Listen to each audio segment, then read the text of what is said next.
Here we go. Welcome to Season 1, Episode 2 of The Pitch Podcast, brought to you by Alexandria Soccer. I'm your host, Katie Brooks. Each episode, we are diving into information about ASA programs, a behind-the-scenes look at how things work, soccer news, and more. Today, we are back with Episode 2, focusing on ASA's oldest and most grassroots program, the Recreational League, along with the Access4All After School League. With me today, I have Cindy Lopez, our Rec League Director, Jim Hogan, Deputy Director of Tournaments and Programs, and Johnatan Nunez, our Outreach and School Programs Manager. The Recreational League, or Rec League as we call it, was one of ASA's two original programs. For the past 50 years, the Rec League has remained the heart and soul of Alexandria soccer. It continues to be our largest program, drawing participants of every experience level from every corner of the city and beyond. The Rec League engages the community with volunteers coaching the teams, high school students supporting game days, and young participants playing with friends in neighborhoods around the city. The structure of the Rec League remains similar to the past, with a continued commitment to grassroots, accessible soccer for every child who wants to play. ASA has always helped break down barriers to participation by offering financial aid to participants who need support. 10 years ago, shortly after ASA transitioned from a fully volunteer-run organization to our current structure with a full-time staff, we realized there were barriers to participation beyond that of just cost. Because of this, our Access4All After School Soccer Leagues were launched as a bit of an extension of the Recreational League. So let's get into it. Welcome. It's a little overview, official overview of the Rec League, but we'll get into the realness of it right now. Cindy, Jim, and Nunez, we will just go this way. If you wouldn't mind, just introduce yourself. Tell us who you are, where you came from, what you do at ASA. Absolutely. Yeah, Jim Hogan. I've been with ASA full-time status for 10 years now, 10 years plus, honestly. I said 20. Yeah, right? Feels like it. But it's been great. I've been in a number of different roles, and I first came in, actually, as the recreation director in my full-time role, yes, amongst many other things. But currently now work to support a lot of other program managers, and obviously alongside Cindy with the Rec League and Johnatan with the Access4All program. So nice. Excited to be here. Definitely my first podcast, so this is very exciting for me. We're thrilled to have you. Thank you. Thank you. Yeah, thanks, Jim, for that intro. Cindy Lopez here, first ever podcast as well, so thrilled as well. So 8 years now with ASA. Wow. Started in 2016. And I started off as a club admin, so I was managing the office and everything like that. Eventually fell into the role of the recreational director, and it's been great so far. Nice. Yeah. Hi, everyone. Johnatan Nunez here. I am in my fourth year now, officially, with Alexandria Soccer, but I grew up in Alexandria, played for the club, and have kind of had many different roles throughout my youth and young adult ages now. But I now oversee our outreach and school programs manager, and it's been a great time. Amazing. I just want to say that I think when I started, you were the office administrator still, and it was right in the spring around Memorial Day, and you were done with school for the summer, and I think Johnatan was tasked with teaching me how to use our database system. We're like, this high school kid knows it fine. He's going to teach you. If you have any hard questions like that he can't answer, ask Cindy. So that's a testament to you've been here officially 4 years, but around much longer. Yeah, since 2014, since the World Cup in Brazil. Okay. Yeah. All right. Well, let's talk a little bit about the Rec League, Recreational League, that truly is sort of our most grassroots opportunity for kids to play. And I think one of the cool things about the rec league is that it's often kids' first experience into soccer, right? At any age. It's open when they're pre-K, K level, and we also have kids in middle school who we meet through the after school leagues, where we're sort of bringing the rec league experience to them, and that might be their first experience. Up through, kids that have been playing together for a decade and their high school team is a really committed rec team that plays together. So it's kind of that experience that's open and available to everyone, and there's kind of an opportunity for people to fit in where it works best for them. So kind of to kick us off, Jim, since you have seen the rec league the longest from your first iteration and you know some of the history, can you share just a little bit about kind of the overall goals and mission, the structure? Cindy, then you can kind of tell us about, what it looks like today and some of the, how you go about building teams and the structure of it. But give us a little look back. Have things changed a lot? Is it very similar? Yeah, I want to actually steal a line from Please. coworker Chris Arnold that Love that. I want to share my thought process on the drive over here this morning. It wasn't about my job description. Take us but through it. It does relate to rec soccer in my first experience with soccer as a kid. I'd love to hear Johnatan and Cindy's experiences too, and they were younger. I think it's where we all started, and at varying ages. Our first interaction with soccer, with grassroots soccer, was at the rec level. Yes. Right. And Absolutely. I grew up in New Same. Hampshire, and a small town where my father and a bunch of other parents put together our team. It was combined grades. It was combined genders. And the purpose of it was really to go out, be social, have fun, be active, and play a sport that you enjoy. And for us, you grow to love over a long period of time. And Yeah.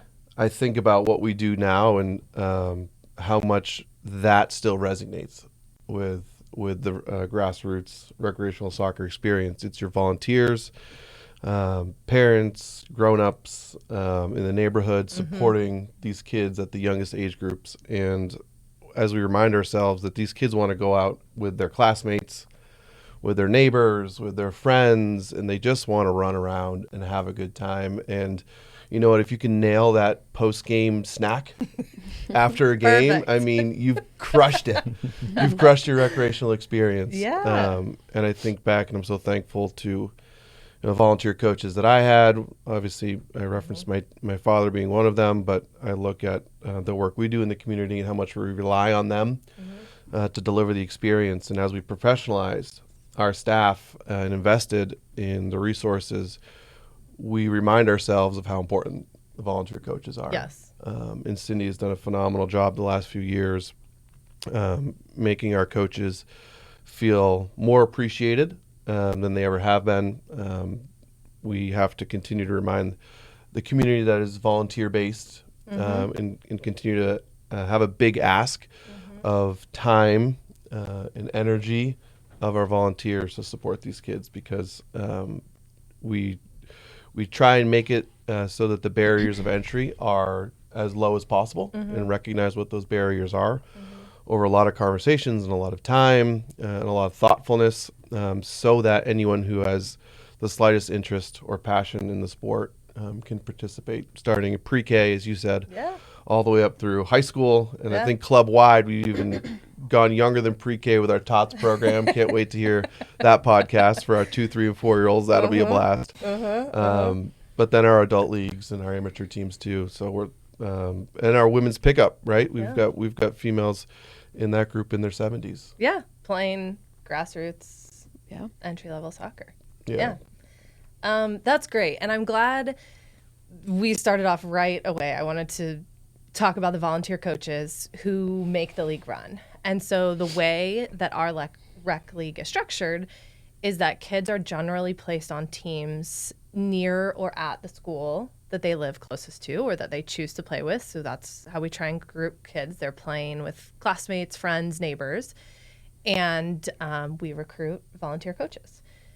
Cindy, can you tell us a little bit about what it means to be a volunteer coach and also how you support the coaches? Because I think that's a really unique and impactful thing that you do. Yeah. I think, one of the main things that I take away with the volunteer coaches is taking it back to when I was in the rec league, right? And part of that was, those volunteer coaches stood out to me, and they obviously ingrained in me and made sure that I, just progressed in the sport, but also made sure that I had fun throughout the sport. And, back in my day, The olden days. Back when I was in the league, you had that community aspect of if a family couldn't pick you up, the coach would pick you up to go to the practices and to the games, which that was, something that I was always so grateful for. And so I try to take that part and, kind of see these other volunteers and these new volunteers that are coming in throughout the season and kind of pretend like they are my volunteer coach that I had back in the day, and trying to show them the appreciation I had. And I know they know that I appreciate them, and just want to make sure that these volunteers are feeling the same way, right? Yeah. But I forgot your other question. How do you help prepare them So to be professional coaches? yeah, Wrangling their kids on the professional, right? I think throughout just the planning period that I have, I try my best to get out as much communication as possible prior to the season, as well as during the season.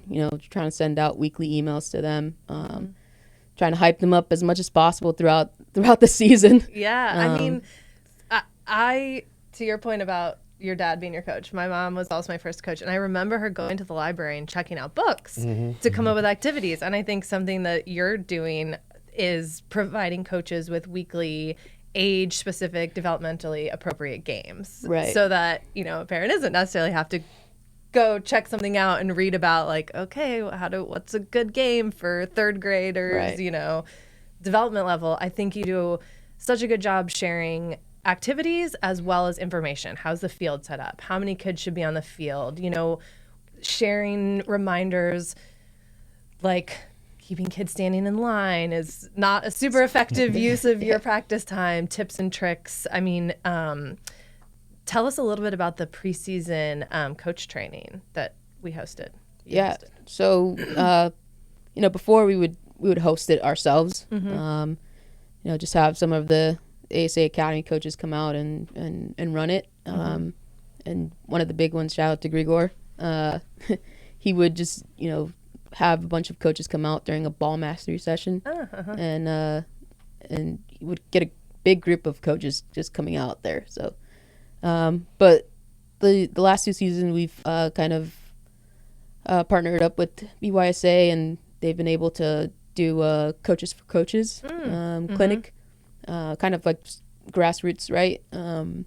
And I think that's been helpful because we have Nick, who's part of BYSA as well, and he's been able to tailor what I want to happen during those sessions, but as well as getting out all the information that BYSA is giving as well. But I think it's been it's been a great asset just because they're not just learning like what we want them to do in the aspect of the club and everything, but they're also learning like outside stuff of like if they ever do want to be a professional coach with the ASA, then they that's the leeway to it kind of already, because it does give them like a $25 gift card or what so have you to do any other grassroots course. I think as we've talked over the years, and we talk about the volunteerism and soccer being one of those sports that's so widely known around the world, obviously, but there's a hesitation from some of the volunteers because they don't know the sport. Right. And what can we do X's and O's wise to provide them with some material, both in like a PDF form, but also videos, and then on-field preseason clinics. And wait, look, if coaches reach out in season, Cindy goes out and supports them at the practice field, along with a number of other coaches and staff that we have available. So we've got great people. They want to do really great things. Yeah. And we understand that sometimes they're a little nervous and hesitant. You know, they send us emails in, hey, I'll help, but I don't know anything about soccer. Yeah. We're like, perfect. You're a great candidate because you're excited and you're willing to be there. Yeah. Now we'll do all these great things to help you out. You know, cool hats and I'm gonna say this coaches' is shirts. you get some gear. This is our plug. Everybody who's listening, Rec Coach is where it's at. That's right. That's right. Couple hours a week outdoors. Yep. I'll make sure you are geared up. That's right. Hat, shirt. You're right. Can you allow those kids to have a good time? Right, Yeah. Cindy, you've stepped in and been a rec coach for a number of age groups, right, over the years. Yep. Right. I've got my experience. I was hoping to talk about the Cheetahs back in the day. I can talk about them. Forgot about the Cheetahs. Yep. That was when I first got my first look at DC Stoddart, now DC Soccer. That was like 4 years. And I love saying that I think we won like 4 games in 4 years. My team kept growing because we had so much fun. Perfect. And I think those lifelong memories infuse me into some of these conversations with parents and struggling. Like, I don't know the X's and O's. Well, I didn't know how to work with 5-year-olds. Right. Yeah. I was 24 years old, I think, at the time. You know, I got them giggling and running around having a good time. Yeah. But I think credit to Cindy. She's worked really hard with the resources around her to support our volunteer coaches. Yeah. Let's talk a little bit about how the Access4All After School League is a natural extension and related. I would say their sisters go hand in hand with the Rec League. As mentioned right at the beginning, you know, we realized there were still some barriers to participation, and we could see from our registration data that kids from specific schools around the city were not necessarily registering to play rec soccer. And so we decided to bring the soccer experience to them at school. So Johnatan, I'll let you chat a little bit here. Tell us a little bit about the after school leagues, how it works, what we do, and then we'll kind of chat about some other big, exciting things that we do related to all of this. Yeah, no. So I think the after school leagues first kicked off in 2016 with us hosting programming at William Ramsey Elementary School. And I believe we also did Cora Kelly. Those are the first two big ones, first two schools that we worked with. And those barriers, right? We recognize that cost can be a barrier, and we do provide financial aid for participants in our rec league. But we recognize that that may not be enough for everyone. So with our after school leagues, the programs are completely free for the students that attend the school. We also recognize that registration may be a barrier, right? Our online platform can be iffy at times, but they're great. So we've transitioned more to a kind of like a sheet model. So kids take like a permission slip style sheet home, parents fill it out, I go pick it up from schools. We then recognize that location can be an issue. It could be driving, it could be public transportation. So we decided to bring the program to them, right? So when we hosted this program at William Ramsey, right, that program was hosted on their soccer field, on their like baseball outfield. And then with those few barriers, we recognize that it's something that we can continue to grow and expand on. And since then, in 2016, 2017, we've been able to support more schools, more elementary schools and middle schools throughout the city with our free after-school leagues, ranging from kindergarten participants to 8th graders, all getting a structured soccer experience with ASA, with the goal of them being active, having fun, meeting new friends, and if they're interested in transitioning to our core ASA programs like our rec league, because that's a big question that I get. How can I join a team, or how can I play academy, right? And that's something that me being out in the community, I'm able to support them and get them through it all. And I think this fall we're currently at 7 schools hosting the after school program. And I've gotten an opportunity to work with a lot of great teachers, administrators, principals, and just overall school staff over the past few years. And it's allowed me to build really good connections with our city, especially having grown up in Alexandria and attending some of the schools that I host these after school programs at, like Mount Vernon Community School and George Washington Middle School. Teachers are like, you're in charge. Yeah. I feel like You're back. Yeah. I feel like most of the teachers you had are now like administrators at these schools, and that's been your like pretty easy leeway to hey, let me do this here. Yeah. You remember me from back in the day. I'm back. That was a good student, right? Yeah. I also just want to like remember that when we started that first season of After School League at Ramsey, it was Tuesdays every week. During the semester, we would close the office and our whole staff would go because we just needed everyone. We didn't have the network of Access4All, coaches that you utilize now. We didn't have somebody really specifically running the program as a full-time situation. So we were all out there. I mean, we were 10 people at that point. I remember grown since in the cafeteria that like one day, like getting the kids, and I was like, oh wow. Everyone be quiet. A lot of children. Yeah, I had a lot more respect for those teachers in that moment and those administrators. Yeah. I'm like, we need to get them outside. We're better outside. Yeah. Just go. Find a field. Yeah, like one of my first experiences with the after school leagues was when I was home for the summer, and Peja, who Imagine that. We wrangled you in. Sounds about right. Yeah. He oversaw the program and he had reached out, and I was like, hey, I need coaches at Johnatans. Are you able to come out and help out? And I think I helped out for 2 to 3 weeks as the school year ended. And it was a great experience just to kind of just see this group. And I think I had a group of 4th or 5th grade girls, and they're all just happy to be out there, happy to meet someone new, happy to be active and kick a ball around. And you would throw a few tips, how to dribble, how to pass, try not to use your toe, but it's okay if you do, how to do a throw in, all that. And since then, that kind of love for being in the community grew, and it's kind of expanded to where I am now. It's real foreshadowing for your life there. No kidding. I think back even as we're rewinding and kind of thinking how we got to where we're at. I remember looking at the schools and doing one of those data drives where it's like, okay, where are all these participants from? What school? What neighborhood? What gender? What grade? And as we still do. Yeah. And looking at William Ramsey and Cora Kelly. And after having visited those schools and realizing that these communities grow up loving soccer, but the participation numbers weren't representative of a community that just thrives off of soccer.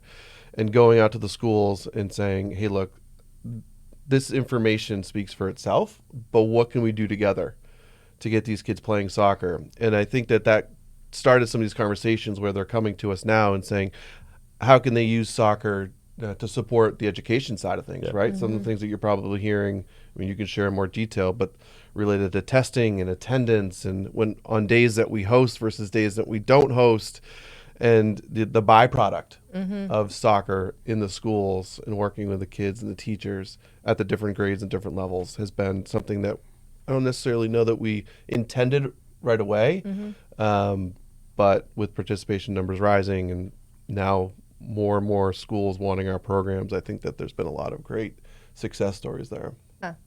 I would agree. And I think I want to transition from elementary school, right? We kind of started with the elementary schools. We now rotate through almost every school kind of based on availability, season to season, year to year. And so we also both kind of under the branch of After School Access4All League and also under Rec, we do interesting things to support middle school kids. Yeah.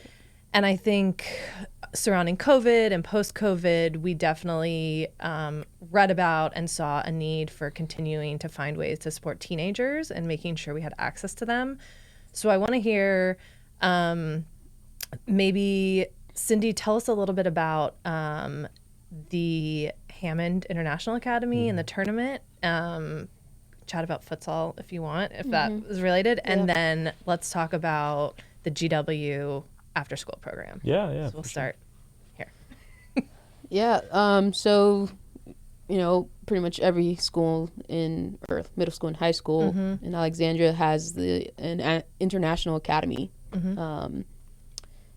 side of the school, whatever. And one of the teachers there, our administrator. And who is in the International Academy? Who? Like what kid? What kids are in it? Or is it kids who recently or kids that recently have come to the country or just don't know the language, and I mean that's really kids that that just came to the country. But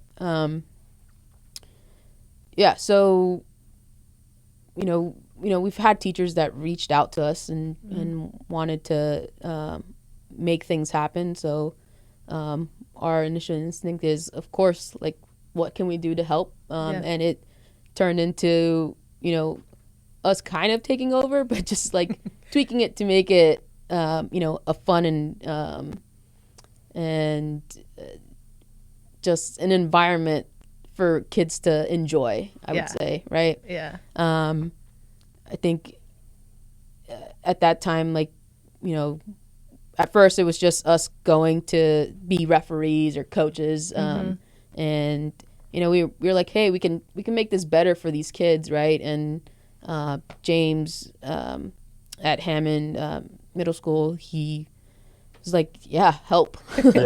Please, whatever, you guys do this on a daily, whatever you can do to make it better for these kids, I'm all for it. And a lot of the kids have to buy in to join the tournament, but it's like $10 for them to pay for their shirt to join, right? And then so it's a middle school specific tournament. How many teams were playing in last? I think last June's tournament we had 8 teams between 8 to 9 players in it. Yeah. And they're playing during school. Yes. Right? It's like hosted during school, the special setup for them. End of school, end of the year, pretty much competition. But I remember photos because you all were refereeing. Yeah. Saw y'all in your yellow jerseys with your whistles. And to kind of piggyback on Cindy's, what Cindy said about giving them a new experience. Some of these kids may have never played or will never get a chance to play in a soccer tournament before, a structured soccer tournament. So our goal with supporting Hammond's International Academy was, can we give them that opportunity, right? So we show up, referees are in their yellow shirts. Each team has a coach. We try to have it set up where we have a big whiteboard and they can see the scores and the standings. Old school brackets. Who wins? Semifinals, finals, penalty shootouts, right? All of that, and the kids love it, right? It's all the smiles they have, sometimes tears from the losers, but it's part of Life it. lessons. But it's always been a very fun experience. Just being out there and getting to see how we can support. Yeah. I think with that too, like, because we came in and James needed all this help, and we changed the nature of how the tournament was. It made James be like, okay, how do I get these kids into a real tournament? And luckily, we host, no plug, but we host the plug it. We host the Harvest Cup tournament, which is recreational, solely based, and he was like, I want to get these kids into something. I'm like, well, come, do the tournament. It's all local. If they need it, they can take public transportation to majority of the fields. And I mean, it was their very first tournament ever. He would train them after school leading up to the tournament. And I mean, the kids won their first game throughout the whole thing, and it was like they won the championship, right? So no, it's been great. I mean, he's already registered them again to be in it this year. Wow. He did a tournament in the spring with them as well, this past spring. So I think it's, we're hoping, but it's also expanding it to make teachers and admins at these schools realize, like, okay, I can do much more, even if it does take a little bit of my time outside of my day-to-day work and stuff. So Yeah. Actually, before we talk about GW, I want to stay on Harvest Cup for a second. So we're about to host our 4th annual Harvest Cup, which is November 15th through the 17th. 15th through the 17th. It's a rec tournament for 6th grade through 12th? 6th grade through 12th. This year we're doing an invite only for 4th grade with our AGP MCL group. Nice. But yeah. That, and I think that's such I love the story of, we kind of supported Hammond International Academy soccer experience. We put together an in-house tournament. That was awesome. The kids were excited. Teachers were excited. We said, oh, great. Bring them to this tournament. I think a lot of things that ASA does is sort of an extension or grown out of like a need or want for more. Right. And I think that's the rec tournament was something that you thought, hey, historically there are many competitive club soccer tournaments, but some of these older teams would really like an end of season experience. What can we do? Yeah. So we have the Harvest Cup, which has the best logo because it's fall based. For sure. And is an awesome opportunity for local, rec teams from around Northern Virginia to come participate. Yeah. We started it at mid-COVID, right? When nothing was being run. And I think it started with like 34 teams and has since grown each year, right? But it's been great seeing it thrive just because, again, going back to when I was playing, right? It's a tournament that I would look forward to. And I think a lot of kids, look forward to it now, especially the ones that we interact with on a daily basis at these schools. And when's the Harvest Cup tournament? We're going to win it this year, And so it's great to see that they get the level of their own competition and then also the atmosphere of it being like an academy tournament. So yeah, it's been great. Yeah. All right. Before we move off of middle schoolers, tell us a little bit about how you ended up supporting GW and what you do now at GW Middle School with the After School League. Yeah.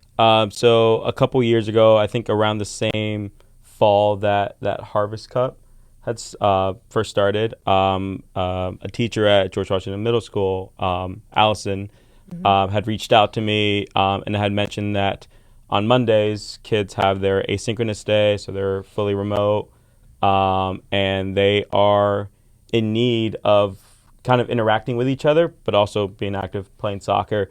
And so we had met, we chatted, and kind of came up with an idea to bring a sort of pickup style programming to them at 4 Mile Run. A lot of the student population that was in need of the program lived around that area. So Mondays from 3 to 4, we would show up to 4 Mile, set up a few goals, get kids into teams, and kind of just have them play for that hour time frame. They would stick with one team, then they would get to play 2-3 other teams throughout.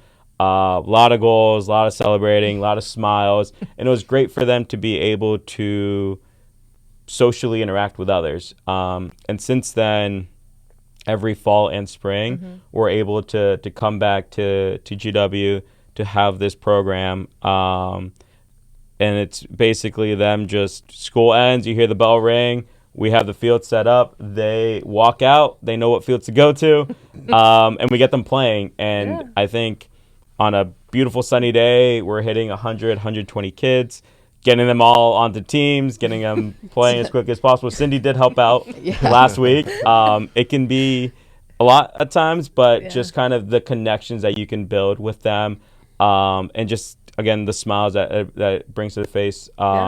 There's kids that were once in elementary school, right, that would see them at Mount Vernon, at Core Kelly, right, that I'm now seeing them as 7th and 8th graders at GW. And it's great just to kind of see the connection that I can have with them. And that wouldn't be possible if it weren't for us expanding our after-school league from elementary school to middle schools. Yeah. I think one of the themes you notice too is that both Cindy and Jonathan are acknowledging some of these champions within the school system. Yep. Right. And they play such a large role in opening the doors for us and opening our eyes and being good listeners to the opportunities that present themselves. And even in doing so, ending up working alongside them to enhance the program, to adjust the program, and then start to add in some of these other connections that we have with these organizations who do great work in the community with the schools. We've integrated a number of them into the Access4All program. LFP comes out and supports. I know we wanted to shout out a couple of these other organizations that have helped us out, but with the school and the teachers, administrators really recognize all the opportunities that are out there. Yeah. And alongside them, these programs continue to expand. That sort of reminded me something I wanted to ask, big picture for you and your role. So you have spoken about the Access4All program, the REC program on some national platforms and at some conferences. And I think it's interesting. I don't know quite how to ask this, but from your perspective of starting in the REC League, a decade ago, and now everything we've talked about, we're like, oh, we have a tournament. Oh, we have elementary school and middle school. And we have community partners who come in because we want to present this holistic, experience for the kids. When you think about that trajectory, could you have imagined it? Were you like, this is, have a vision, and do you have any specific hopes and dreams that you're like, and now I want to do this? Honestly, Definitely has a bunch of hopes and dreams. I'll tell you that much. They know those. Those meetings are fun. Visionary exercises. I love those. I think what it does is when you get a chance, even like this, to sit down and reminisce and to look back and just go, wow, all the things where we were and where we are and where we're headed. There's so much more we can do. But it's really cool to sit down and think about what we've done and why we've done it. We answer that question a lot. But we move so fast. Yeah. And we don't oftentimes sit down, breathe, right? Think about it. And think about the impact that we've been able to make. And this is just one of those opportunities for me to on the drive over here, just think about where we are and all the effort that's been put into it. And we do move so fast, but we move thoughtful and we're very considerate of how we interact with the community and how we plan and really try and fall back on making things accessible to everyone. So I don't want to tip, our hat to what we're going to down the pipeline, but we're not stopping until every kid in this city is playing soccer, right, and has the ability to do so. And working alongside such passionate people in the office allows us to do really great things. And I think that's a really fun part of the job. And it's always been there with our staff, is that we genuinely care about what we do, and it's fun. I mean, to your point about having great community advocates that come to us and ask for things, right? That relationship is both ways. They are wonderful connections for us because they have access to the kids, but they're also coming to us because they know that we'll say yes, or we'll figure it out, or yes, we'll send coaches in referee jerseys, and we'll make sure they can have support in XYZ number of ways. So I think that's a pretty special relationship. So sort of the last age group before we wrap up, I guess we got to talk about high school and the ways we support the high school, which I know has changed over the years. There's been a number of different ways, but maybe first, Jonathan, tell us about the in-school programming you do with some kids, some ninth graders at the whole school now. All grades. Tell us about that. And then I have one more question about the futsal high school tournament for Cindy. So. Yeah. So, again, a couple years ago, I've heard this before. Miss Anna Bonilla reached out. And also one of your old teachers? Pretty sure she was around when I was around. So I graduated from Alexandria City High School 2016. So still kind of young in the community. But she Yeah, had yeah. reached out, and I had to kind of mention the same thing. Hey, there's a group of kids in need of soccer, right? A soccer program. The first year, we just kind of called it the soccer club. Kids would come out during their advisory / long lunch that they had. It was, I think, called Lunch and Learn. They'd eat lunch first and come out and play on the field at Mini Howard. We'd have, I'd say, 20 to 30 kids just show up, put them on the teams. They get to play for that hour. And it's a mix of levels, right? I have kids that currently play for our academy program. I have kids that are in our rec league, or kids that just play pickup soccer with their friends in the evenings.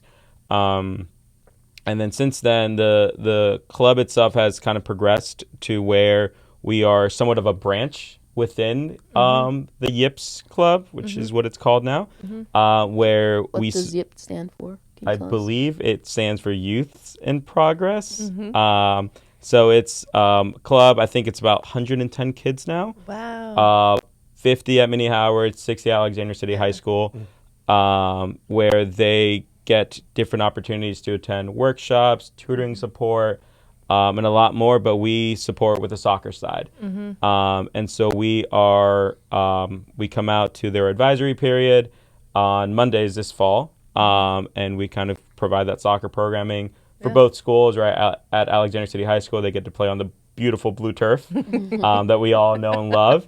And at Mini Howard, Miss Bonilla was able to kind of secure a good partnership with Episcopal.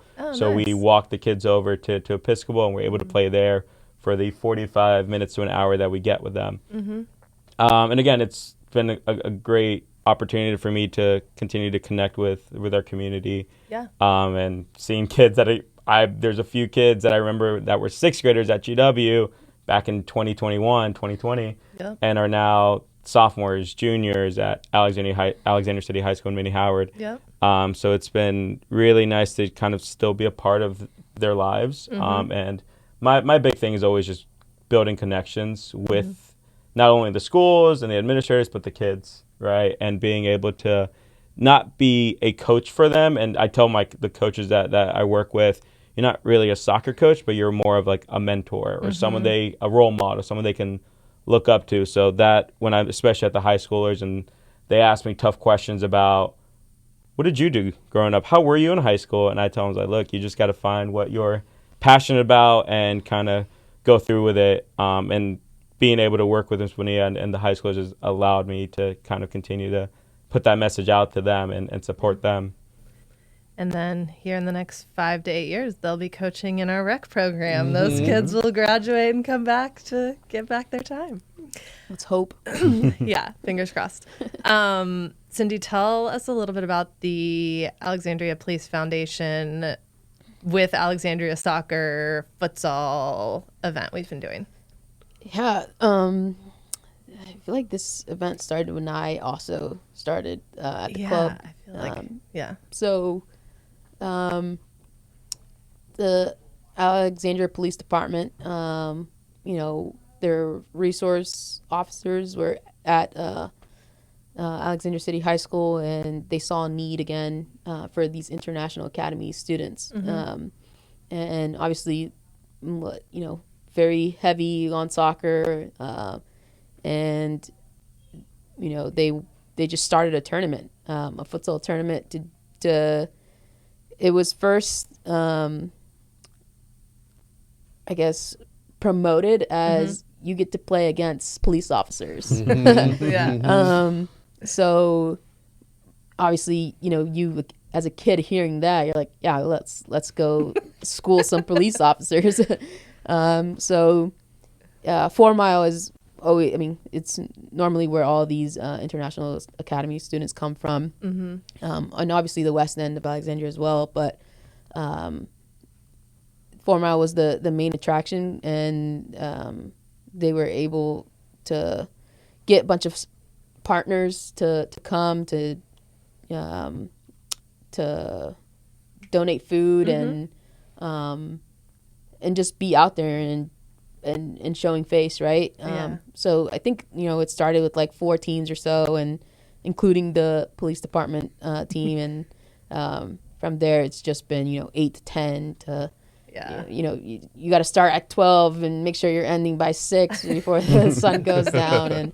And so our partnership with them was, okay, how do we help? And it was just, providing the futsal balls at first. And they were like, can we get a tent? I was like, yeah, sure. If you want a tent, let's give you a tent. So, just providing them with the things they needed to make it run. Again, it was just great to see because, it's just been progressive throughout the years. And, they didn't have one this year because it just conflicted with the kids getting out of school and just other things. But hopefully they can bring it back up before the year ends or sometime next spring. So that's great.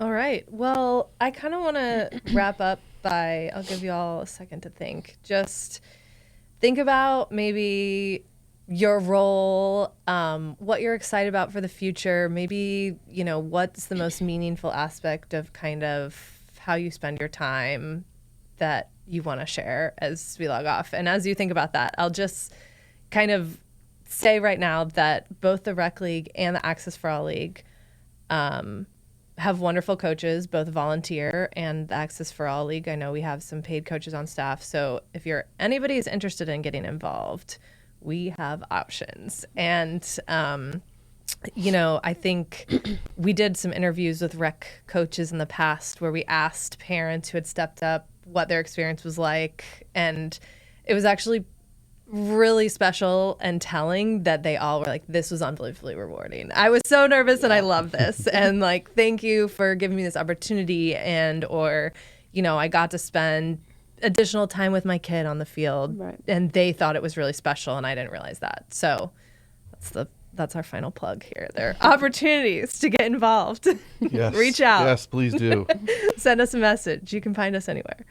All right, who wants to go first? Anybody want to share? I guess I can kick it off. So looking forward to in the future. So Yeah. this fall, in a couple of weeks, depending More on projects. depending on when this podcast comes yes, out. Yes. But in a couple of weeks, we'll be hosting our first ever soccer fiesta. Yes. Hosting this on November 2nd at William Ramsey Elementary School, and kind of the idea behind this new project was our recognition of soccer being a catalyst to get a community out, and us recognizing that we can bring experts in other fields, such as mental health experts, health screening experts, and so forth, and we can tell them, hey, we have this big school, big community that wants to play soccer. Can you all come out and share all the good things that you do in the community? And we're able to both, support this community. And with the help of Innova, we were able to secure a grant to support this project. Yeah. So we'll have our first ever soccer fiesta kicking off on November 2nd. And looking forward to it. Looking forward to working with all of our great community partners and organizations that'll be coming out. And great. The second part of their question was? Just if you had anything that you wanted to leave us with, or that, overly special. No, just glad that I'm able to give back to the community that gave so much to me growing up, and that always means a lot to me, because I'm big on loyalty, big on trust, and supporting, those that supported me. So always love talking about everything I do. So Perfect. That's great. I really was hoping something would come to me, and it did, as as Jonathan was talking, and I think the word connections comes to mind about how I want to move forward. And I think we've done such a great job fostering connections and making new ones that's going to continue to be something that's really important to us, whether it's with the kids, connecting with the kids, or connecting ourselves to other organizations so we can do bigger and better things as partnership with Inova was really special and allowed us to do things we may not otherwise be able to do. We are now getting into more and more opportunities through grants with our state association, with U.S. Soccer, hopefully allowing us to open more doors for kids to participate in soccer. Yeah. Down to, I said the kids and the grassroots level of building these connections, and supporting our volunteer coaches. Because if those kids are walking away smiling and laughing, they're going to want to continue to participate. Yep. And their families and their support groups are going to want them to continue to participate. So how are we resourcing them and being good listeners to what they need? And when we open our eyes and we open our ears to what's going on around us, and we're able to adjust and react and so quickly that, again, we do move fast around here, and I don't want us to slow down. We won't slow down. I think this train just keeps moving, and we continue to evolve. It's pretty cool to be part of. Yeah, I would agree with that. Cindy? Yeah, I think looking forward is, for the season to end, I think. But that's just because I'm excited to plan for the season ahead, right? Yeah. And I think, one thing that I take from season to season is what worked, what didn't, and I try to change that from season to season. But I think, again, just finding ways to better support the volunteer coaches, but also players, and is one of the big things that drives me with the rec league. So I'm excited to keep moving forward with that. Yeah. Well, thank you so much. This was, to your point, actually a really nice time reflecting on the past decade of the rec league. Yeah. I think too, the rec league has been around for 50 plus years, and kids have always been organized by neighborhood. They've always had their volunteer coach out there. We've progressed from the days when the parent volunteers were the ones mowing the field at 7 a.m. So that's good. But I do love that this is an experience that we can all speak to and know about because we had it, depending on how old all of us are. And we know ASA was doing it, and it's still at its core very much community-based, community-focused, volunteer-run. Kids are out there having fun. Absolutely. Yep. So when we sit down and talk about this in another decade, I'm sure we'll have done like 17 different spin-offs and projects and supported different community organizations and schools. But I imagine the rec league structure will still be very similar. Absolutely. Yep. That's the aim. It's the goal. Yeah. Thank you. Thank you. Thanks, Katie. Okay. That was it. Good job. Cut.